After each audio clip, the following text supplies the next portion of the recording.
Welcome to Building Arkansas Lacrosse YouTube channel. My name is Peter. I've coached for several years at the MCLA level and over 10 years at the high school level. And now I'm excited to help contribute to the growth of lacrosse in Arkansas. Today we're going to be starting with building the offense using the part whole method, where we're picking little pieces of the offense to teach the kids and then growing out from there rather than going large to small. Motion offenses typically have a lot of moving pieces, hence the name motion offense. So we want the boys to learn all the different parts at the same time. So when they end up in a different part of the field, they know what they're doing. And the best way to kind of do this is to start, again, small and then work our way out. So we're going to be starting with a two-man shooting drill and then working out from there into the 6-on-6. So big picture, this is a 1-3-2 or 2-3-1, depending upon where you count motion offense. You've got 4 guys working together up top and 2 attackmen down low who are kind of pinned down at GLE. This offense gives us a lot of different choices depending upon where the Dodger goes from that high wing. In this case, he's gone over the top. He's drawn a slide. Number 2, who was on the crease, pops. And number 1, the initial Dodger here, is going to hit him for a feed. Depending upon how the backside defense has covered it, 2 might be able to shoot it right away, or he might have 5 sneaking up the field for an extra pass for that shot. We'll go into greater detail over this full 6-on-6 look later. How we want to teach shooting and shooting drills and building our offense. Number 1, you've got to have more balls than you even think. We don't want to waste time having to shag balls after 20 or 30 reps because the kids just aren't going to get anything done. And then number 2, we want to spend half of our shooting time, if not 75% of our shooting time, running drills that mirror our offense. That first 5 to 10 minutes can be a form shooting drill where the kids are working on their technique, and the remainder of that time has to be a shooting drill based on your offense. If you're an offense that doesn't feature dominant crease players, then we don't want to spend a ton of time, if any time, working on shooting drills where we're feeding the crease over and over again. Let's take a look at that 6-on-6 one more time. Again, we've got the ball in that high wing.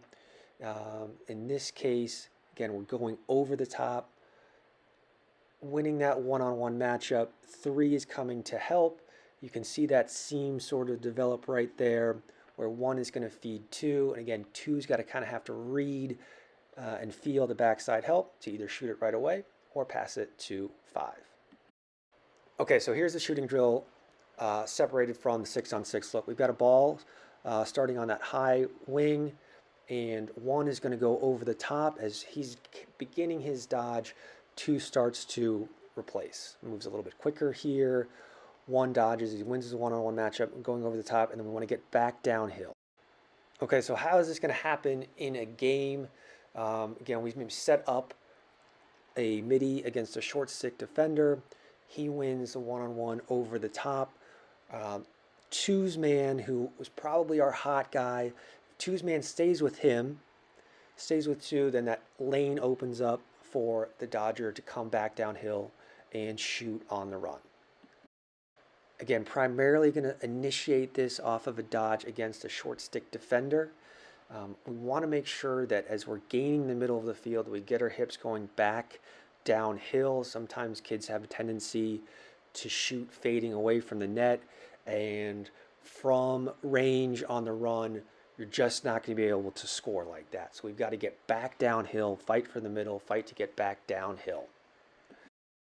Okay, so let's say we run that look and we get a great shot off the first possession, maybe we even score. That second time we run it, defense might be a little bit more prepared for it, and they're ready to slide. So that second look is going to be 2 popping off of the crease, 1 threading that pass through, 2 catching, and then scoring himself. So the things that we're going to have to kind of keep an eye out for while running this particular drill is the Dodger going hard enough? It's really tough for kids rep after rep to run at full speed, knowing they're not going to be shooting the ball.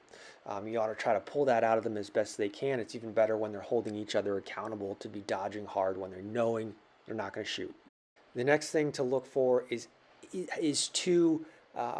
showing a target. Is he calling for the ball? Is he letting his teammate know that he's ready, willing, and able to catch a feed? Now, depending upon who number two is and what the defense is doing, you can ask that player to either catch the ball and shoot it right away, or he curls a little bit and then gets back downhill to shoot. And it kind of depends on who he is. If he's a natural lefty and you're asking him to catch it right hand, you probably want to have him catch it, carry, and then shoot. So the two most important dodging keys with this drill are going to be running at full speed with your head up so you can see where you're going, you know what's happening, even though defense is going to be there, and fighting to get to the middle of the field and then back downhill, not fading away. Don't let the players coast and go through the motions just because the defense isn't there. They're not going to be ready when they are actually covered. Okay, so shooting on the run is the hardest skill in the game, but you want to try to build that culture of getting them to work outside of practice because it is going to take some time. But some keys to look for while they're shooting on the run in practice include: are their hips coming back towards the end line, not fading away? Are they shooting overhand? And are they shooting as hard as they can on the run? They will not be able to shoot as hard as possible if they're just jogging. Now, you're definitely going to see kids who are kind of trying to figure it out, maybe the first couple reps if it's new and they want to jog or they want to kind of take their time, but make them get to top speed by the halfway point end of the drill. Okay, for that crease pop, the guy who is the number 2 on the diagram, as he's leaving the crease, as he's vacating the crease following the slide, make sure his stick is up at his head. He's presenting a visual target to his teammate, and he's calling for the ball. He's got to convince his teammate to throw him the ball. Even though it's a shooting drill, build that practice, build that habit right then. Okay, and then you can vary their catching. Are they catching it on the run, or are they just popping into space, catching stationary and shooting it? And likewise with shooting on the run and then shooting stationary. Okay, then for that feeding component, when the dodger, knows he's going to be feeding, you're fighting the human tendency to take that rep off. You've got to get him to do it at full speed, and you have to make sure that they are caring about their pass. Whether they're a midi or an attackman, they've still got to throw a great pass to a teammate. You don't want them to take that rep off just because they know that they're not shooting.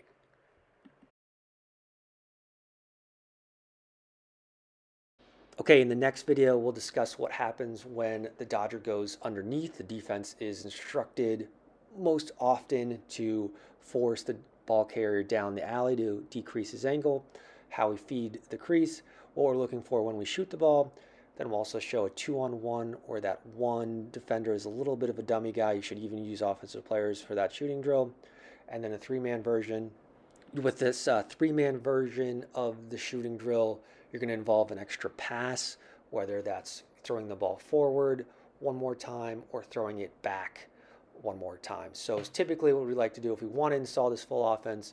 We're doing two-man shooting on Monday, 3-man shooting on Tuesday, 4-man version on Wednesday, and Thursday and Friday we're repping it out 6-on-6.